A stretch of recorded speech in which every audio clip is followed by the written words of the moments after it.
The Flash, issue number 83, Rogue's Reign, part 2.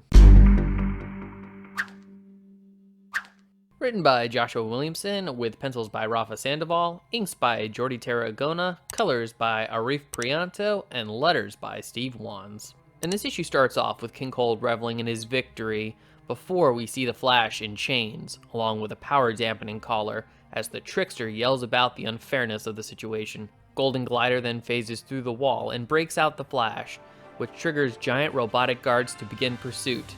But the two manage to get away.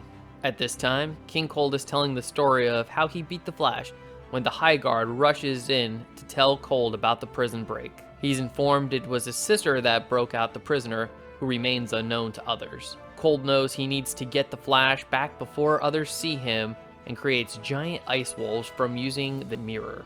We return to Flash as Golden Glider is explaining what happened to Central City when they meet up with Kid Flash and Avery, who don't trust Golden Glider, leading to an argument and then discussion about collecting the mirror shards in order to reverse what King Cold has done, where the Flash discovers the two young speedsters can't use their powers. Suddenly, they are attacked by the Ice Wolves, and the Flash tells Golden Glider to remove his collar, which Kid Flash starts to warn him about, but it's too late.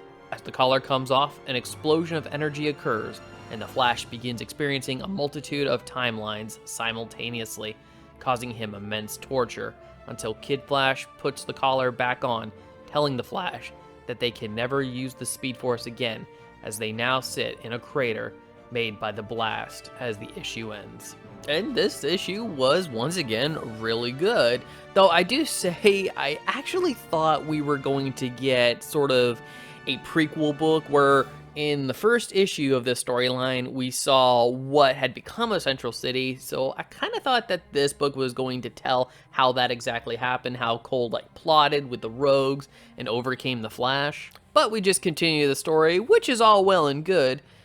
Even though that does lead to the reality that Commander Cold, the kind of police time cop person from the future that also had the Captain Cold motif, yeah, he's dead. Which is a shame, because I really liked Commander Cold as a character. Maybe once all this is fixed and we get Central City back to normal, maybe, just maybe, we might still see him again. But despite the dark nature of this story, let us not forget ice puns, because as we see in the issue, as Golden Glider and the Flash are trying to escape what's now known as ice heights, the robotic guards that were programmed use ice puns.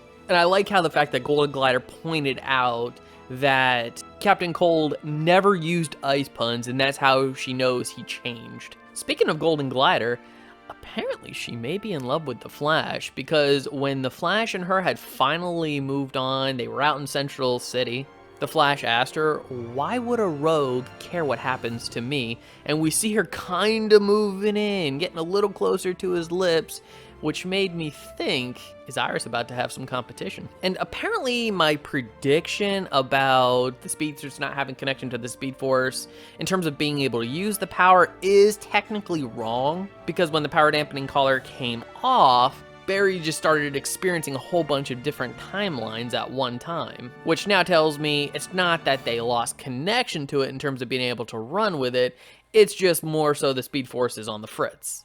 Which now I'm wondering, because of Fuerza with the Strength Force, and I'm kind of wondering if that story element's gonna tie back into this one in order to make the Speed Force whole again, which will give Flash, Kid Flash, and Avery their powers back. And of course, it's time to go on a quest to gather the mirror shards. This was such a fun and excellent issue. I'm still very much loving Joshua Williamson's run on The Flash, and I'm going to say that The Flash, issue number 83, gets the epic gold medal. So The Flash, issue number 83, have you read this book? I would love to hear your thoughts.